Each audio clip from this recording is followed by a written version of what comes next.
Hello, hello. Ka channel here to te mesa.skincare ka lo lom le fe ka chu mesa chak chuak ka nia. Ole hi alama ang ren khop me ka thode o chia. I Vawiin chu Lawm from the Hills ten hun kan mang ho do na. Oh, Lawm from the Hills skincare brand cha mai. Kamai po kala philo ka ron phinga. Ang cleanser ka manga sunscreen te ka ron mang bo ka glow mist cha ten ne ya. Chuanin skincare lampang chu ka ron tilang tam vak shi lo ka tuna ri chuanin Lawm from the Hills te hi Miss Mizoram tenen partnerin voinia hianin Miss Mizoram ten na product an pek don ba ka an product chungcha enge mote soina hunte kan mangdona miron som vea kalom khop maya chute po chu ka ron tilanga nga chuanin ka hun man sel dante ka ron tilang don ani milo thlir sel don ka phi dona tuna hian an cleanser he ka mangdona man nuam to he hydrating box here a texture hi dang dai top boka a phuan that top bok ni chu mo ka kut ka ti hu le hlek ka nga ka mai ro do hlek to chuan ka ron mangang a phuan tha do box hi mai ka phi zonga kan siam to Lawm from the Hills product thar launch ka du em chu an glow bamboo mist hi nia bamboo glow mist hi mana nuam lu to ka a hydrating cha chuanin a spray hi tlemin a phu na deu wang hian kuta ati chwa man hi all sama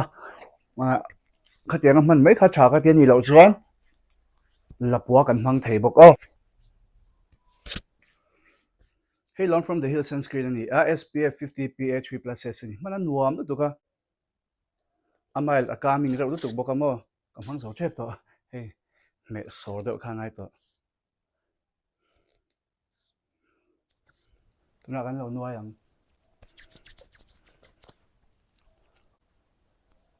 de ramo a hydrating tu ka ole guys ka in pe che hey ka outfit ani karon tilang chiang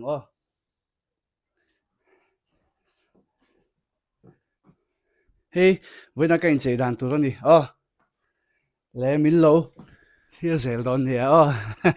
Miss Mizoram 2026 contestant and hun limom tak kan mga lok thak tak kan mang boka Lawm from the Hills le zonet te zara ti chuanin an product te Lawm from the Hills product te ngeng mok te kan soi fi ave boka chuanin skincare tips te po ka soi ve boka tlem zong chu ti chuanin hun rei tak man thelo wangin kan ti deuh thuak thuaka Lawm from the Hills ho hianin enge an skincare an gift vek boka chuanin chumai baka chuanin contestant ten hianin Q&A skincare bika khatiang kha ange zona le chana hun tha ka kan mang boka a hlok thlak viawin ka hria an hlok pui viaw tura ki point ka base yatin an zawai han ka du sang sam ber ka hlan bokani chuanin hun te kan man zo nuwa hianin cafe lama kan kal le an nuam khop me kan cafe kal na hi a theng thon nuama ani tura tui boka chuanin enge Lawm from the Hills chuanin an bamboo glow mist le an sunscreen hi reapply to ka pai de ora ngania bikin vuna ro de phei chon an bamboo glow mist ka in spray me mana nuama chuanin tlema blend in deuh nuwa sunscreen ka reapply le mai zela tiang chuanin ka ti mai zela an nuam ka tiatin toner han man zeu te hi vuna ti nunga a thiam de te chuanin vuna lo kai thole a lo ti nung le te an tia kha a chat ve na ni boka hydration a pek ba ka khani chu lo soi le zoi bokani hello guys ka ho to chuan ke po ka in bua zo to ka mai ka phi zo chia long cleanser ka manga chuanin an product claim relo te ka ron review zok dona chumi pa chuanin toner he ka ron mang le dona mist toner tuna hian engma kala mang lawa bamboo glow mist toner he hi chaka ti lut tuka calming tel boka bamboo hi chu calming ani tel boka chuanin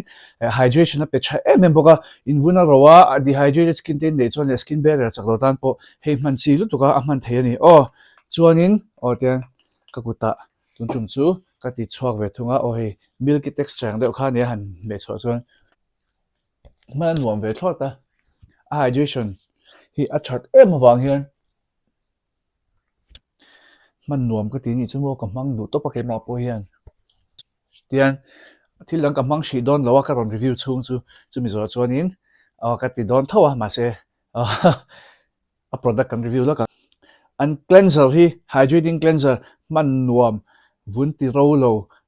mai phi fai tho siang chi kha nia chuanin insensitive in dry phe chuan in du viau ka ringa dry lo tam po man thei tho ni tamang lai in movek to thawa sunscreen he ni mana nuama a hydrating cha oily skin ta chun a heavy lek mai thea a heavy deuh mai thea ma se normal combination chun in hmang thei viau in ka ringa mana nuam hei pawh hi cream texture nei chi ni a tiro a cream texture nei ni a I in hmu vek a video a lo in du ve chon lo try lo chuan an glow drop oil tha me hei hi ni a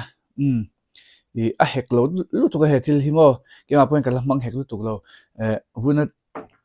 vun mai mai baka taksa pu man hoi thea vun ro chi tan pe chon indu don tlemin a texture po thik dewa hei chu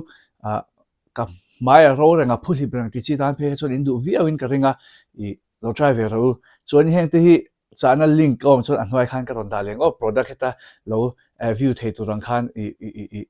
back te khan chuan hei ka mai ro to ma se ala hydrate chavia ni ole voina tan chuan khati chuan kha Lawm from the hills te na hun kan man the te ania in lo changkai pui lo hlok pui ka be se a chuan in Lawm from the hills hi lo try ve ro in sir lawang tuna ta chuan kan du tok phota ka channel te mi lo subscribe pak video te mi lo like mi lo share sak zel du kan som nun le chewa video le pe ka ken hu le cheu don nia